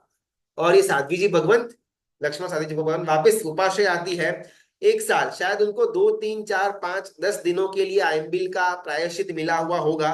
1 साल, 5 साल, 10 साल, 12, 15, 20, 25, 30, 40, 45, 50 50 सालों तक एकांतरा आयम्बिल, छठ के पारने छठ, 2 उपवास के पारने आयम्बिल पे 2 उपवास, ऐसा कंटिन्यूसली 50 50 सालों तक करते हैं। लेकिन फिर भी वो जो अंदर में कषाय पड़ा हुआ था कि ऐसा तो मैं कैसे बोल सकती हूँ, उस कारण से वो तप का कोई भी फल नहीं मिला, वो पाप एज इट इज रहा। और 84 84 तक लक्ष्मण साधी जी भगवंत का जीव संसार का भ्रमण करता रहा, करता रहा, करता रहा। हमने वीर परमात्मा के दृष्टांत के अंदर देखा कि मरीचि के भाव के अंदर जो थोड़ा बहुत गड़बड़ हुई थी, उस कारण से उनको एक कोड़ा कोड़ी सागरोपम जितना संसार बढ़ा। यानी कि एक 24 ही मोटा मोटी आदिनाथ परमात्मा से लेकर के 24 परमात्मा तक एक 24 जितना उनको समय एक्स्ट्रा संसार के अंदर व्यतीत करना पड़ा। यहाँ पर लक्ष्मण साधु जी भगवान को तो तब 50 50 साल, शायद 5 दिन का वो प्रायश्चित दिया था, उसको 50 साल तक खींच कर करते हैं। लेकिन फिर भी 84 84 तक उनका आयुष, उनका संसार का भ्रमण बढ़ जाता है। अगर उनका ऐसा, अगर मरीचि का ऐसा, तो मेरा कैसा है? तो शायद हर रोज पल भर, every minute, every second, every hour, न जानते हुए भी, आवश्यकता न होने पर भी मैं मान और माया करता हूं। अगर अपन लक्ष्मण साधी जी भगवान का एग्जाम्पल देखें ना कहीं वो अंडरस्टैंडेबल था कि ऐसा बोलेंगे तो शायद थोड़ी बहुत वो अपमान की धारा हो सकती है, अपमान लग सकता है, तो अंडरस्टैंडेबल है। जब मैं अपन खुद का निरीक्षण करें ना, तो बहुत बार तो ऐसा लगता है कि जहां पर आवश्यक था ही नहीं वहां पर भी मैंने माया की। अगर मैं उस समय सच बोल भी देता ना, कुछ ज्यादा फर्क नहीं पड़ने वाला था, लेकिन फिर भी अपन माया कर देते, बिकॉज माया करना मेरा स्वभाव बन चुका हुआ है। अभी ऐसे जीव को केवल ज्ञान हो, इम्पॉसिबल। ऐसे जीव की सदगति हो, इम्पॉसिबल। बिकॉज अभी भी मैं मोह शासन के अंदर बैठा हुआ हूं। अभी तक जिन शासन के अंदर मेरा प्रवेश बिल्कुल भी नहीं हुआ। लक्ष्मण साध्वी जी भगवान की स्टोरी उसी के साथ साथ थोड़ी और एक स्टेप आगे लेकर के जाती हुई एक कहानी है, घटना है रुक्मी साध्वी जी भगवंत की। शायद बहुत प्रचलन के अंदर नहीं है, लेकिन जो जो शॉर्ट कमिंग्स लक्ष्मणा साध्वी जी भगवंत के कहानी के अंदर आते हैं, वो शॉर्ट कमिंग्स को कंप्लीटली पूरा करने वाली ये कथा रुक्मी साध्वी जी भगवंत की। घटना ऐसी है कि रुक्मी नाम की राजकुमारी थी। शील सदाचार कंप्लीटली उनके अंदर भरा पड़ा हुआ था, और इसके कारण से उनका रूप सौंदर्य जबरदस्त था, और अलग अलग नगरों के अंदर, देशांतरों में उनकी कीर्ति प्रसिद्धि फैल चुकी थी कि वो रुक्मी राजकुमार यानी कि भगवान का अवतार। क्या उसके अंदर शील है, सदाचार है, शुद्धता है, सज्जनता है, वाह वाह। अभी ये बात सुनकर के कोई एक दूर नगर का कोई एक राजकुमार यहाँ पर ये राजकुमारी रुक्मी को बस देखने के लिए, मिलने के लिए आया। जैसे ही राजकुमार ने वहां पर प्रवेश किया, वो रुक्मी की नजर राजकुमार के ऊपर गिरी, और मन में, आंख में विकार जागृत हुआ। फिर राजकुमार विचक्षण था, उसको उनको मालूम पड़ गया कि ये भाई इनके विचार कुछ ठीक नहीं लग रहे। तो तुरंत उनकी राजसभा से वो राजकुमार निकल जाते हैं, और वापस अपने नगर पर आने के बाद बहुत ज्यादा चिंतन के अंदर गिर जाते हैं, और उनको वैराग्य होता है कि ऐसी शील सदाचार की मूर्ति बनी हुई अगर कोई राजकुमारी के मन के अंदर भी विकार जागृत हो सकता है, संसार बहुत भयानक है। बहुत ही कम समय के अंदर दीक्षित हो जाते हैं वो राजकुमार, और मुनि भगवंत के वेश में आ जाते हैं। अभी ये सब घटनाओं से ये रुक्मी राजकुमारी completely out of the touch थी, उनको उनको कोई ज्ञान नहीं था ये सब बातों का। फिर रुक्मी राजकुमारी भी अपने जीवन में थोड़ी आगे आगे आगे बढ़ती है, पिता का देहांत हो जाता है उस नगर के अंदर, मतलब उनका कोई भाई नहीं होता। वो राजकुमारी ही राजा के पद पर विराजमान होती है, और थोड़े वर्षों तक राज्य का संचालन करते हुए, अभी तक शादी नहीं की थी रुक्मी रानी ने, राजा ने। और वहां पर कोई मुनि भगवंत पधारते हैं, आचार्य भगवंत पधारते हैं, और उनसे धर्म की का ज्ञान प्राप्त करने पर वो रुक्मी राजा, यानी कि वो रुक्मी राजकुमारी को वैराग्य उत्पन्न होता है और दीक्षा ग्रहण करते हैं। बहुत सुंदर संयम आराधना करते, संयम के जीवन की पालनी करती है। ब्रह्मचारी थी ये रुक्मी रानी, और शील सदाचार की मूर्ति तो ऑलरेडी स्टार्टिंग से थी। संयम की आराधना, तप साधना जबरदस्त करते हैं। और वो आचार्य भगवान की निश्रा में उनका पूरा का पूरा ग्रुप डिसाइड करता है कि सबकी एक एक उम्र आ चुकी हुई है, तो हम सब साथ में अनशन ग्रहण करते हैं। और अनशन ग्रहण करने से पहले हर एक मुनि भगवंत, साधु भगवंत, साध्वी जी भगवंत वो आचार्य भगवंत के पास आकर के निखालस रूप से जो कुछ भी छोटा मोटा पाप हुआ हो, जिसका पश्चाताप न लिया हुआ हो, आलोचना न ली हुई हो, उसका इकरार करके आचार्य भगवंत के पास से आलोचना ग्रहण करते थे। नंबर आया या ये रुक्मी साध्वी जी भगवंत का। उन्होंने थोड़ी दो चार छह आठ यहाँ वहां की बातें की कि ऐसा हुआ था वैसा हुआ था। अभी ये वही आचार्य भगवंत है जो राजकुमार बन करके उनको मिलने के लिए कई साल पहले आए थे। वो आचार्य भगवंत को तो मालूम है कि ये वही राजकुमारी है जिसकी जिसके आंखों के अंदर, मन के अंदर, विचारों के अंदर विकार जन्मा हुआ था, और उसी विकार के कारण से ही तो मुझे वैराग्य हुआ था। तो यहाँ पर आचार्य भगवंत उसको पूछते हैं वापस, रुक्मी साध्वी जी भगवंत को, ये ना दृश्य थोड़ा विजुलाइज करना कि यहाँ पर आचार्य भगवंत बैठे हैं और यहाँ पर रुक्मी साध्वी जी भगवंत बैठी है। रुक्मी साध्वी जी भगवंत ने सब कुछ बोला कि ऐसा हुआ था ऐसा हुआ था, उसका मुझे दोष आलोचना लेनी बाकी है, ये है वो है, लेकिन वो घटना कि ऐसा कोई पर पुरुष आया हुआ था, उसको देख करके मन के अंदर विकार जन्मा था, वो बात करती नहीं है। आचार्य भगवान ने बहुत ज्यादा पूछा कि और कुछ बाकी है, याद करो कोई बहुत बड़ा पाप, शील को लेकर के खंडन वंडन, और ये बोलती है साथी जीवन की, नहीं नहीं मैं तो एकदम बाल ब्रह्मचारी थी, मैंने आज तक पर पुरुष को छूने का तो दूर, उसके बारे में सोचा भी नहीं है गलत नजरिए से। अभी आचार्य भगवान को लगा कि शायद ना ये भूल गई लगती है, बिकॉज बहुत ब्रीफ समय के लिए उनका वो मिलन हुआ था, तो शायद भूल भी सकती है, बहुत साल पुरानी बात थी। इनको दया जन्मी, आचार्य भगवंत को करुणा हुई कि शायद बेचारी भूल गई हुई है, लेकिन बहुत बड़ा पाप था, तो अगर मैं याद एक बार करा लेता हूँ ना, तो शायद उनको याद आ जाएगा, और वो आलोचना के अंदर इसका भी इंक्लूजन कर देगी। तो वहां पर आचार्य भगवंत कहते हैं कि अगर आपको याद हो तो कई साल पहले एक राजकुमार आपको मिलने के लिए आए हुए थे, उनको देख करके आपके आंखों के अंदर विकार जागृत हुआ था। ये समझ गई साध्वी जी भगवत की ये कौन सी घटना की बात हो रही है, और वो जो राजकुमार था वो मैं ही हूँ, ऐसा आचार्य भगवंत बोलते हैं। और मैं तो जानता था क्लियरली कि आपकी आंखों के अंदर विकार जन्मा हुआ था। और उस समय देखिए, माया कषाय, मान कषाय, माया कषाय अंदर का कैसे प्ले करता है। साध्वी जी भगवंत कहती है कि अच्छा अच्छा वो घटना, हाँ मुझे याद है, लेकिन उस समय मेरे अंदर विकार नहीं जन्मा था, मैं तो उल्टा राजकुमार की परीक्षा ले रही थी कि अगर ऐसी कोई सुंदर राजकुमारी उनको इनवाइट करे तो क्या वो राजकुमार चलित होते हैं या नहीं होते हैं। मैं तो उल्टी राजकुमार की टेस्ट ले रही थी। कि शायद अपने को यहाँ पर रीजन मिलेगा कि लक्ष्मण साध्वी जी भगवंत के घटना के अंदर क्यों केवली भगवंत ने उनको वो माया जो कर रही थी उसे बाहर नहीं निकाला। बिकॉज माया जो इंसान करता है उसे बाहर निकलना सिर्फ इंसान के हाथ में है। सामने वाला चाहे उतना पुरुषार्थ करे, वो अपनी माया से उसको नहीं निकाल पाएगा। ये छद्मस थे आचार्य भगवान, वो जानते नहीं थे। वो केवली भगवान जानते थे कि अगर मैं बोलूंगा भी यहाँ पर तो भी लक्ष्मणा अपने पाप का इकरार नहीं करने वाली, अच्छा है कि अपन मौन रहे।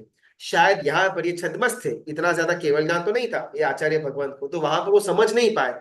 उन्होंने हेल्प करुणा की कि आप बोल दो, आप इकरार कर दो, आप आलोचना ले लो, शुद्ध बन जाओ, कोई बड़ी बात नहीं है। लेकिन फिर भी माया के ऊपर माया।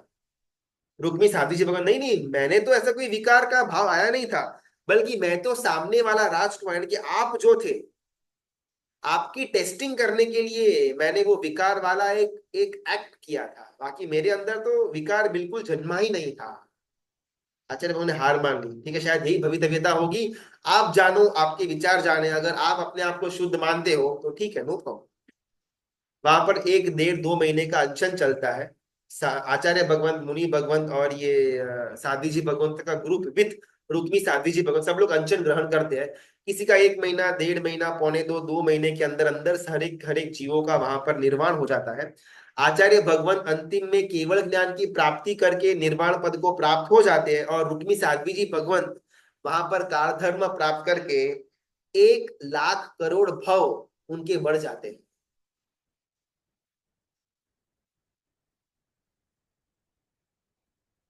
एक कषाय। अभी तो सिर्फ माया की बात हुई है, मान की बात हुई है, अभी तक तो हम लोभ तक पहुंचे भी नहीं।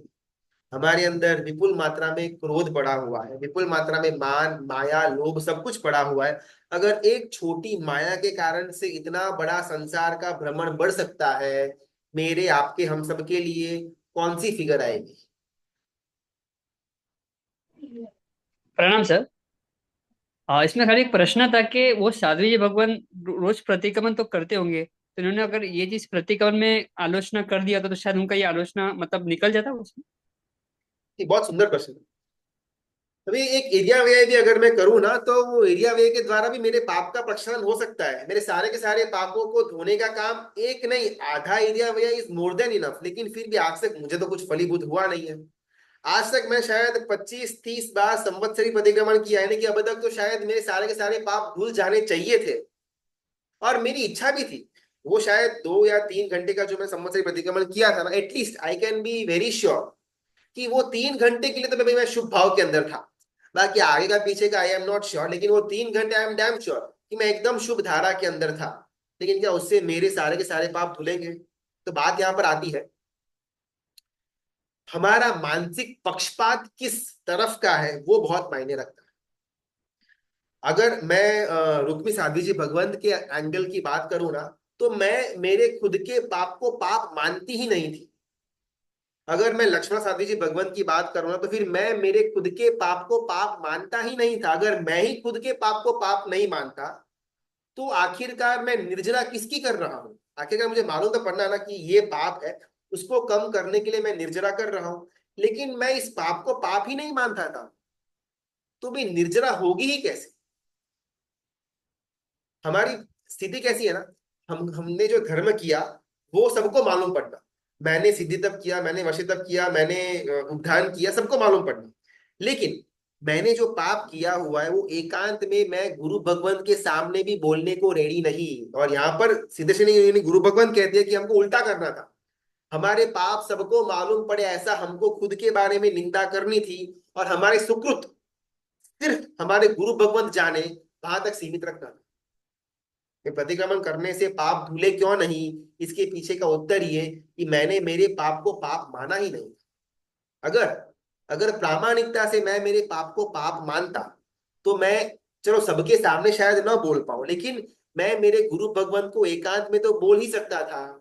वो रुक्मिणी साध्वी जी भगवंत हो या लक्ष्मण साध्वी जी भगवंत हो, तो में से किसी ने एकांत में भी, किसी ने एकांत में भी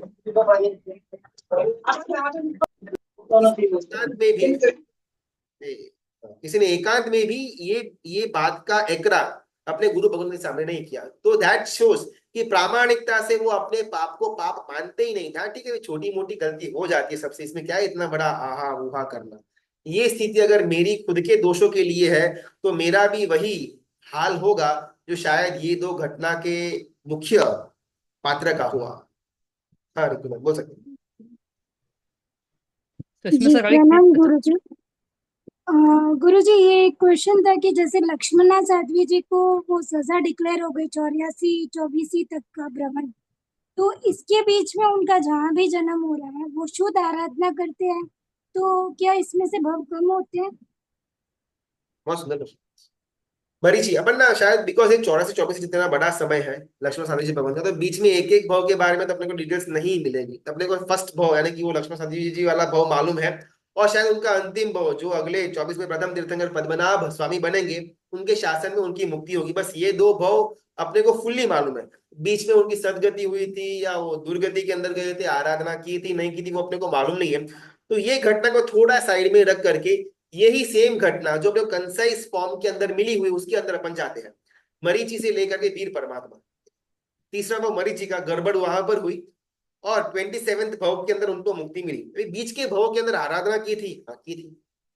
नंदन राजर्षि का भाव अगर अपन देखें, उसके बीच में तापस के अलग अलग और 5वें भाव के अंदर वगैरह बने थे, जहां पर उन्होंने धर्म की आराधना की थी।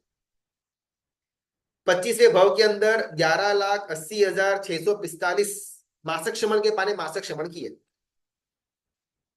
लेकिन लेकिन मुक्ति क्यों 27वें भाव के अंदर आकर के ही हुई?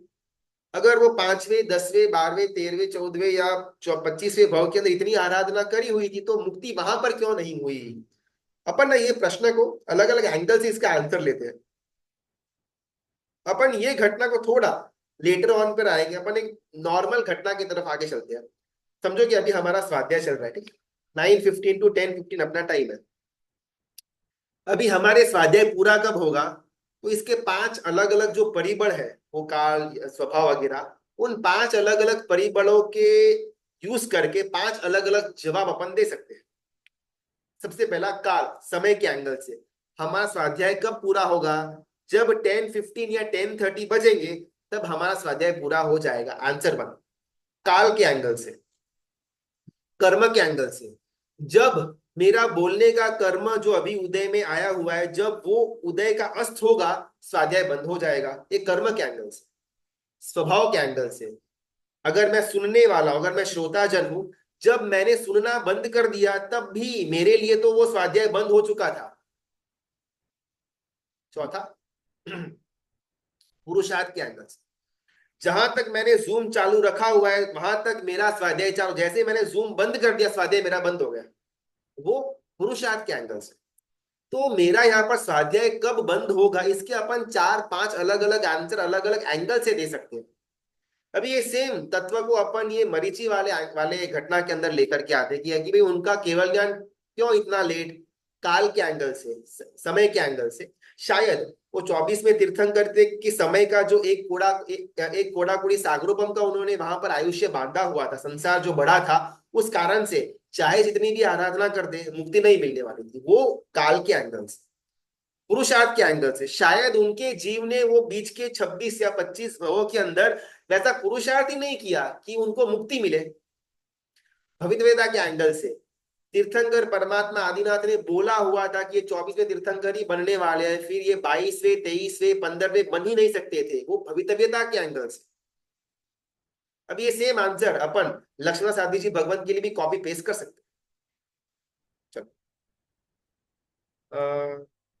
तो फिर गुरुजी मतलब ये एक्चुअली क्वेश्चन पूछने का रीजन ये था, उनके एक विचार से उनको इतना ज्यादा भव करने पड़े तो हम तो दिन रात क्या करते हैं।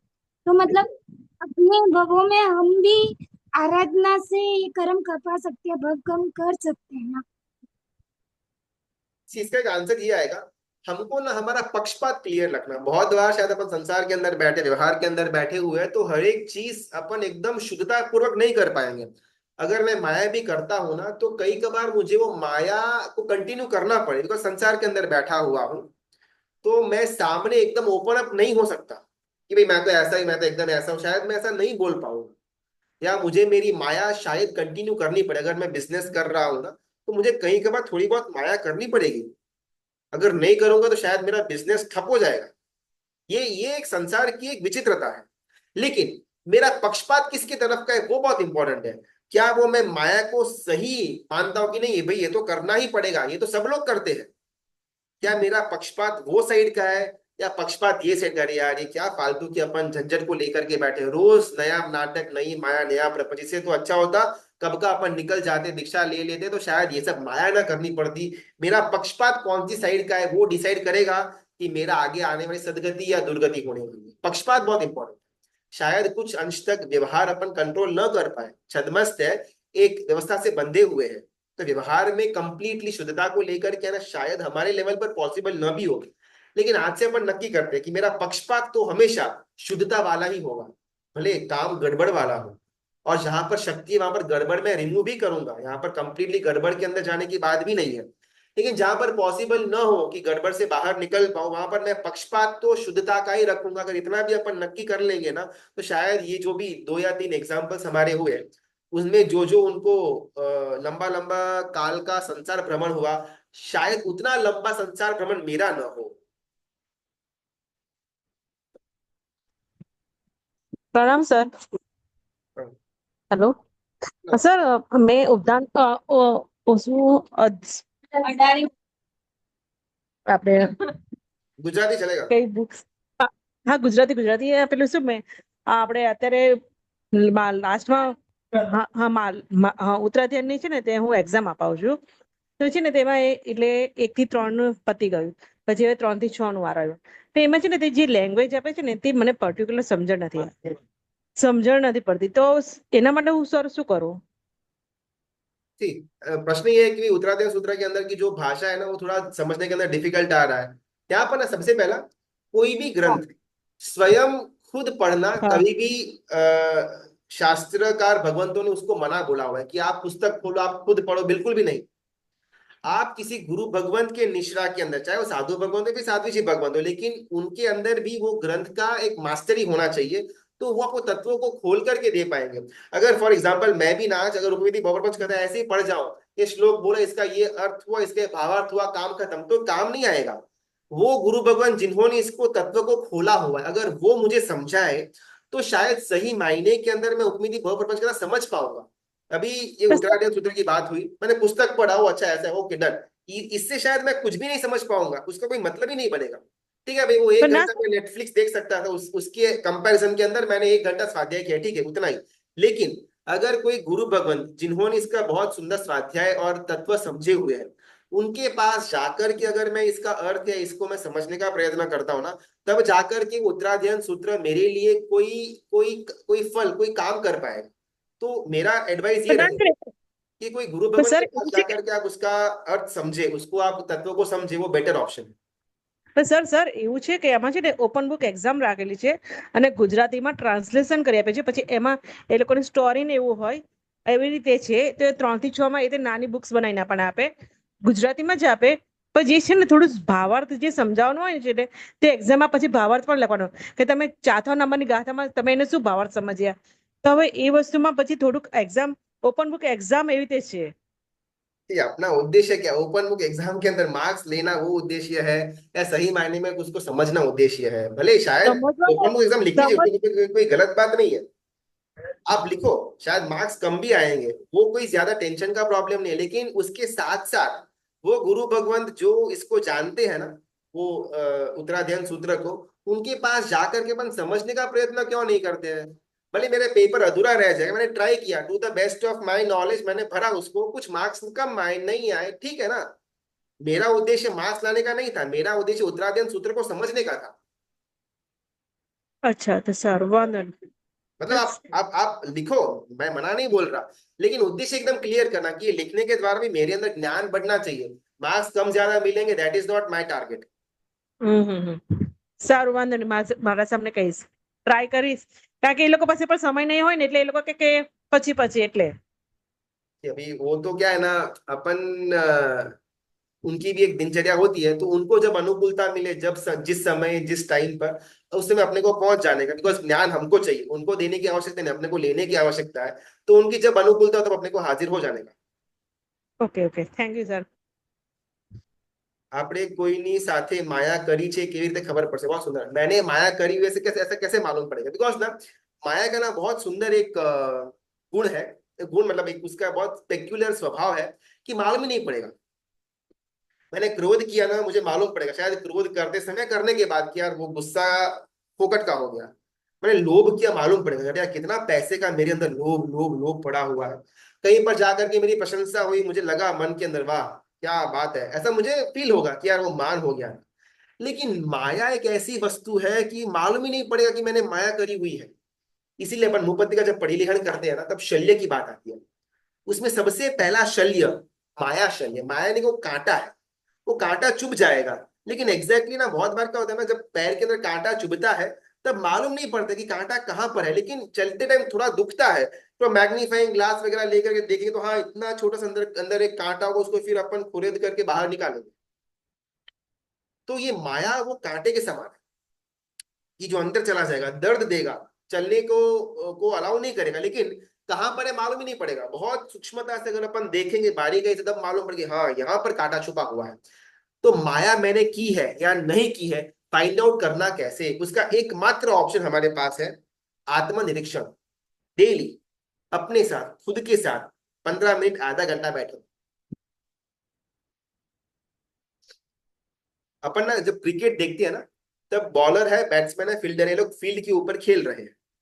लेकिन जो कमेंटेटर होते हैं वो बैठ करके देख करके बहुत बड़ी बड़ी झाड़ दे कि उसको वहां पर नहीं, फील्डिंग यहाँ पर रखनी चाहिए थी, बॉलिंग को ओवर आर्म नहीं, स्विंग नहीं, उसको बाउंसर देने का था, उसको डक नहीं करना था, आगे आकर के खेलने का था। वो सब बहुत ज्यादा ज्ञान वो लोग देंगे कमेंटेटर, क्योंकि जो दृष्टा है वो बहुत इजीली डिस्क्राइब कर पाएगा, लेकिन जो करता है उसको इतना ज्यादा क्लैरिटी नहीं मिलेगा। उस समय जो बैटिंग कर रहा है ना, उसको इतना ज्यादा क्लैरिटी नहीं होगा कि अरे यार मुझे डक नहीं करना था, मुझे आगे जाकर के फ्रंट फुट पर खेलना था।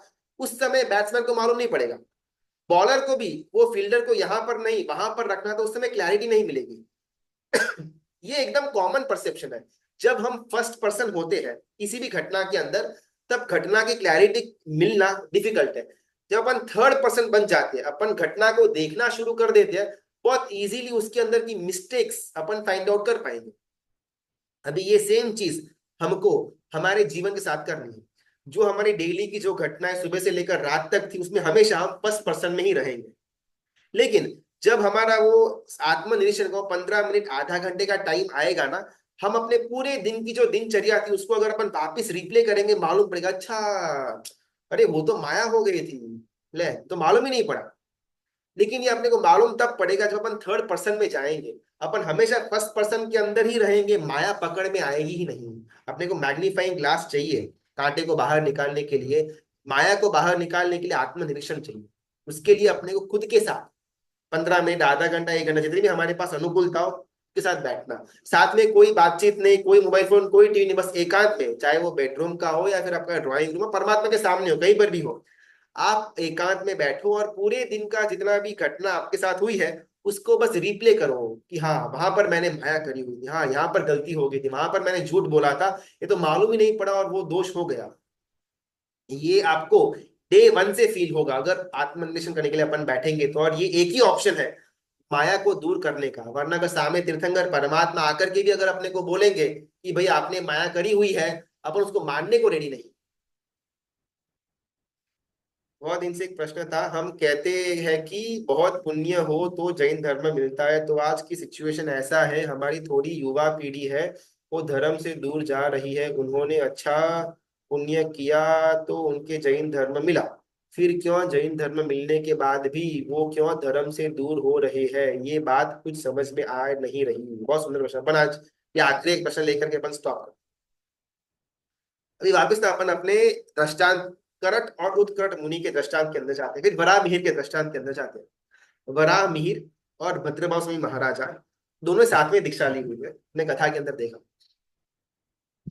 दोनों के गुरु भगवान एक ही थे, ज्ञान की साधना दोनों ने साथ में करी हुई थी, लेकिन शायद विनय के कारण से भद्रभाव स्वामी महाराजा ज्ञान में थोड़े ज्यादा आगे बढ़ गए और वराह मिहिर उतने ज्यादा आगे नहीं बढ़ पाए। ठीक है, तो बात आती है कि वराह मिहिर की दुर्गति हुई, वो जो व्यंतर गति के अंदर गए और फिर वहां से सीधा नीचे दुर्गति के अंदर उनका आत्मा आगे बढ़ गया।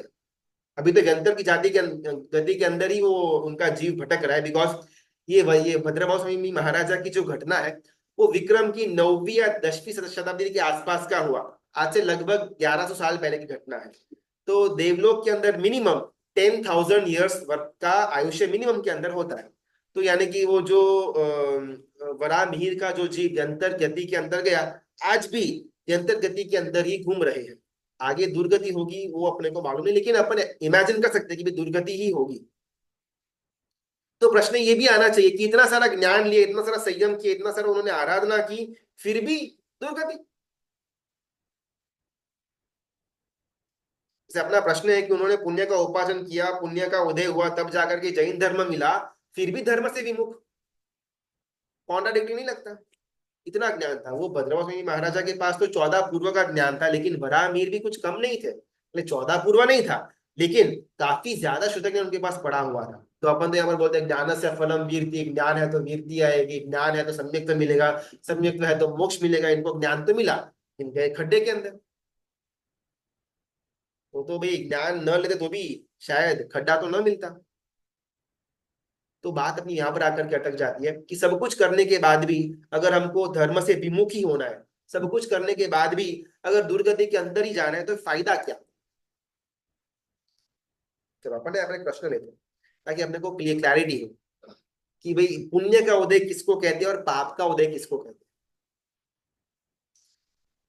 एक प्रश्न, ये शायद किसने पूछा हुआ है, हाँ ध्रुव भाई, आप बस अगर पॉसिबल हो तो इसका एक आंसर देने का ट्राई करना, एकदम सिंपल है। मोक्षार्थी जीव के लिए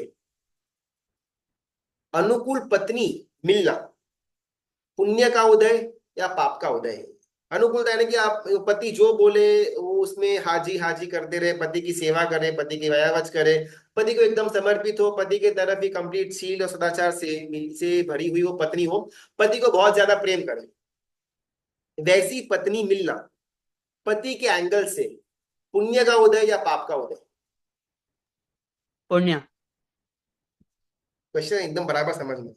मोक्षार्थी जीव के लिए जिसके लक्ष्य मोक्ष का पड़ा हुआ हो, अगर उसको ऐसी पत्नी मिलेगी तो वो बेचारा संसार से बाहर ही नहीं निकल पाएगा। अपने एक एंगल लेते हैं, अगर पत्नी बहुत ज्यादा चिक चिक करे, बहुत ज्यादा झगड़ा करे ना, तो शायद पति को थोड़ा बहुत वैराग्य होगा, अरे इससे तो अच्छा दीक्षा ली तो अच्छा होता, कहाँ ये ज्वालामुखी से मेरी शादी हो गई, तो इस एंगल है, कोई बुरा मत माना। अगर उसी समय अगर बहुत ज्यादा अनुकूल पत्नी है, बहुत ज्यादा प्रेम करे, बहुत ज्यादा ख्याल रखे, तो मुझे तो कभी भी संसार असार लगेगा ही नहीं, अरे संसार तो कितना मस्त है, ये इतनी सुंदर पत्नी मुझे मिली हुई है, इतनी समर्पित है, मैं जो बोलूं वो काम करती है कंप्लीटली, मैं मुझे ही प्रेम करती है, अभी तो ये संसार से मैं बाहर निकलूं ही क्यों, अपन यहाँ पर रहेंगे, आराधना करेंगे, बेस्ट है। तो मोक्षार्थी जीव के लिए जिसका संसार का ही एंगल है उसके लिए तो पुण्य का उदय है, लेकिन जो मोक्षार्थी जीव है उसके लिए अनुकूल पत्नी मिलना वो पाप का उदय है। अगर मोक्षार्थी जीव है और कंकास करने वाली ज्वालामुखी वाली पत्नी मिली हुई होती तो शायद वैराग्य दृढ़ता ज्यादा होती। मोक्षार्थी जीव है और बहुत रागी, बहुत प्रेम करने वाली अनुकूल पत्नी मिली हुई है, तो वो शायद वैराग्य को आगे लेकर के नहीं जाएगा, संसार के अंदर ही फंस जाएगा। तो उस एंगल से पत्नी अनुकूलता प्रेम वाली मिलना वो पाप का उदय है। राइट, कौन सा समझ में आया कि पाप का उदय और पुण्य का उदय किसको बोलते हैं? अभी आप वापिस आ जाते हैं अपने प्रश्न के ऊपर, अपना आखिरी प्रश्न लेकर मैं समाप्त करता हूं, बहुत ज्यादा टाइम हो गया आज। संगम का अपन एग्जाम्पल लेते हैं, पार्श्वनाथ परमात्मा और संगम, फर्स्ट भाव के अंदर मरुभूति और हाँ मरुभूति यानी कि पार्श्वनाथ परमात्मा का जीव, और कमठ यानी कि वो सॉरी हाँ कमठ और पार्श्वनाथ परमात्मा, वो कमठ उनका बड़ा भाई था पहले भव के अंदर, और पार्श्वनाथ परमात्मा का जीव यानी कि मरुभूति का जीव, उस भव से उनका झगड़ा हुआ, वैर चला, तो फर्स्ट से लेकर 10th भव तक उनका वो वैर चला, और 10th में भव के अंदर वो कमठ नाम का वो देव बनते हैं, और वहां पर इंद्र की सभा के अंदर बहुत ज्यादा प्रशंसा होती है पार्श्वनाथ परमात्मा की, और उसके वैर के अंदर आकर के वो पानी का उपद्रव कमठ करते हैं। अभी अपन अगर देखें तो एज सच वो जो देव गति है वो अपन शुभ गति मानते हैं, सदगति मानते हैं, और नरक और तिर्यंश को अपन दुर्गति मानते हैं, मनुष्य को और देव को अपन शुभ गति मानते हैं, नॉर्मली स्पीकिंग। लेकिन वो कमठ के जीव के लिए वो जो देव की गति थी वो दुर्गति बन गई, वहां पर गया, शक्ति मिली, परमात्मा के ऊपर उपसर्ग किया और अनंत संसार बढ़ा। शायद वही जीव उस समय नरक के अंदर या तिर्यंश के अंदर होता तो शक्ति न थी, तो शायद इच्छा भी हो कि भाई मैं उसको दुख दूं, लेकिन दुख दे नहीं पाएगा, तो वो जो देव की गति थी वो एक एंगल से कमठ के जीव के लिए दुर्गति बन गई, जिसको अपन सदगति मानते थे।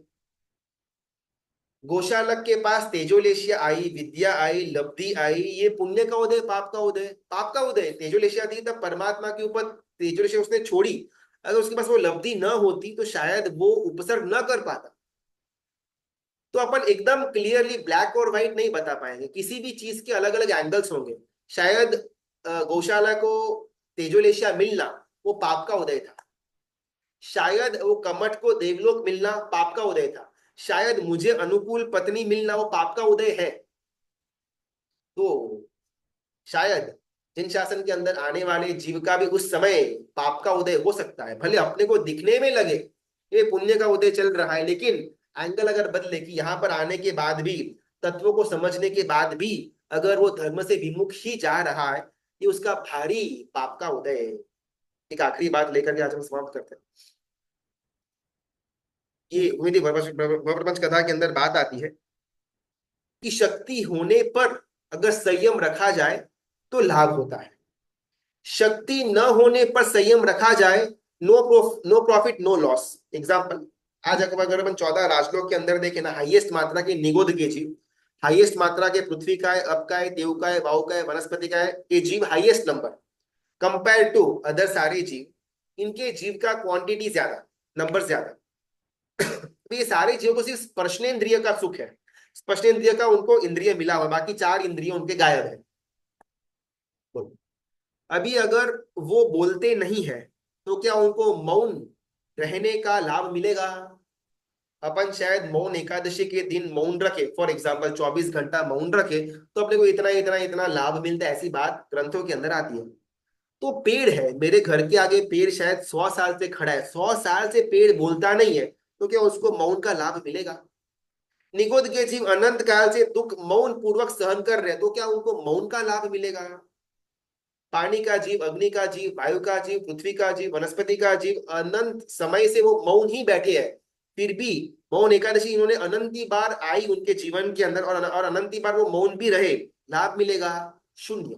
बिकॉज शक्ति नहीं थी, तो वो बोले या न बोले कोई फर्क नहीं पड़ता है। शक्ति होने के साथ में अगर संयम आए तो वो काम का। मेरे पास बोलने की शक्ति थी, फिर भी मैं मौन रहा, तो वो मौन का लाभ मुझे मिलेगा।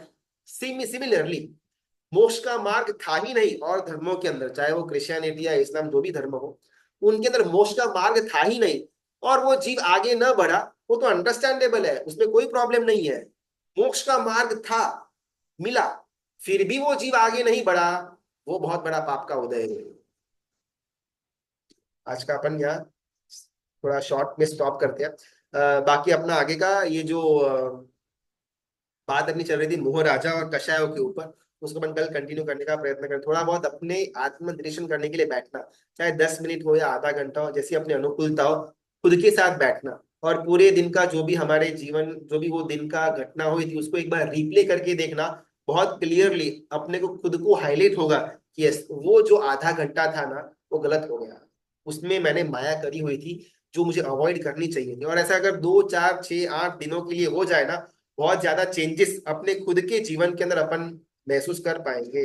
मित्रा की आज्ञा विरुद्ध कुछ भी बोला हुआ हो तो मुझे बहुत बहुत धन्यवाद, अनुमोदना, प्रणाम। प्रणाम सर।